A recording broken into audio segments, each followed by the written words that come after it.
Have you ever looked at someone and just felt like they have some kind of invisible advantage? Like they're pulling a lever in life that you just can't see? Well, what if I told you that according to a top behavior expert, that advantage isn't invisible at all? It's actually a skill, and it's one you can learn. Let's break it down. You know that feeling, right? It's like they're playing the game with a rule book you never got. But here's the thing, what if those rules aren't secret? What if you could actually learn them and start to see the invisible for yourself? So, here's the big idea from behavior expert Chase Hughes. Success and failure, they're not random, they're not accidents. They're the result of totally predictable human factors.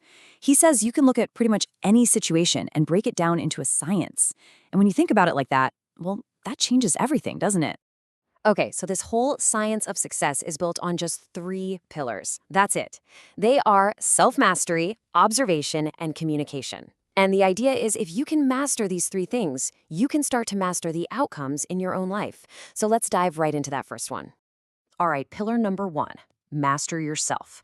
This is the absolute foundation. See, before you can even think about influencing anyone else, you've got to have control over your own world. This is where real, genuine authority comes from.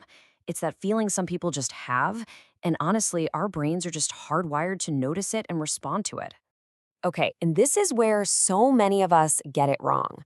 We try to fake the symptoms of authority. You know, the stuff on the right. We force our posture, we practice a firm handshake, we memorize what to say, but that's just an act. Real authority, genuine authority, is the cause. It's that stuff on the left. It's that gut feeling you give off. And it doesn't come from practicing in a mirror. It comes from how you live your life when nobody's watching, your off-camera life. So the big question is, how do you actually build that genuine authority? Well, it starts right here, in these 5 key areas of your life.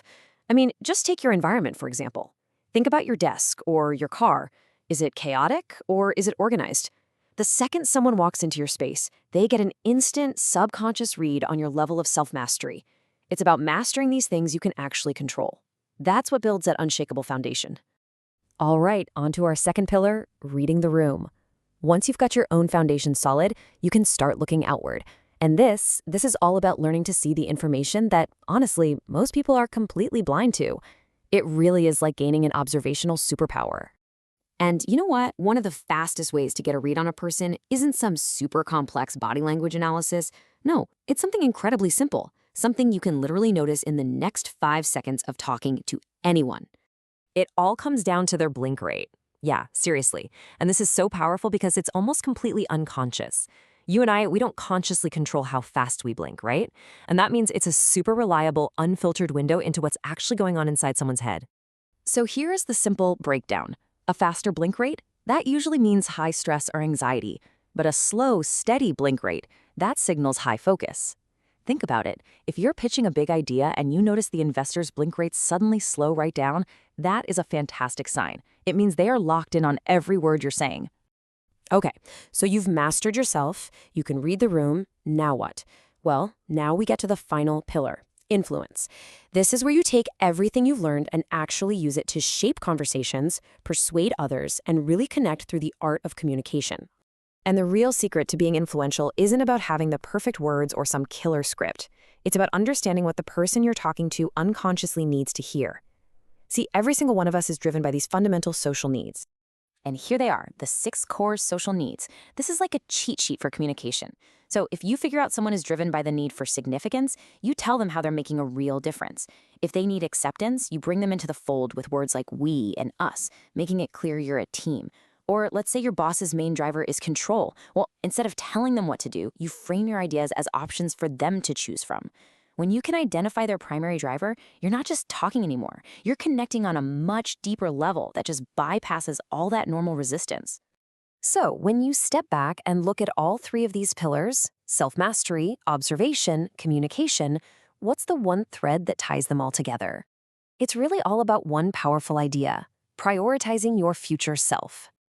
I love this quote from Chase Hughes because it just reframes the whole idea of discipline. He says, "Discipline is your ability to prioritize the needs of your future self." Think about that. Suddenly, discipline isn't some kind of punishment or a chore. It's an act of service. It's literally a gift that you are giving to the person you're going to be tomorrow, or next week, or a year from now. So, I want to leave you with this question. What is one small thing you can do today, like right now, for your future self? Seriously, what's one small gift you can give that person? Maybe it's just taking 5 minutes to organize your desk. Maybe it's finally making that phone call you've been dreading. Whatever it is, just remember that that single, small act of discipline, that's where the invisible advantage truly begins.